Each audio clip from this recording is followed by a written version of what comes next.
ইতিহাসের সবচেয়ে প্রাণঘাতী বিমান দুর্ঘটনা। কুয়াশাচ্ছন্ন রানওয়েতে দুইটি বিশাল বোয়িং 747 একই সময়ে রানওয়ে ব্যবহার করতে গিয়ে মুখোমুখি সংঘর্ষে পড়ে।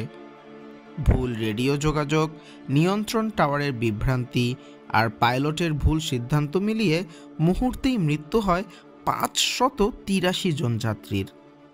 এটি আজও বিশ্বের সবচেয়ে প্রাণঘাতী এয়ার ক্র্যাশ, যা দেখিয়েছে রানওয়েতেও মৃত্যু ওত পেতে থাকতে পারে।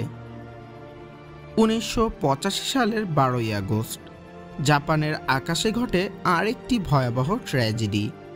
জাপান এয়ারলাইন্স ফ্লাইট 123 বিমানের একটি পুরনো রিপেয়ার ভুলভাবে করা হয়েছিল, যার ফলে পেছনের প্রেসার বাল্কহেড ফেটে যায়।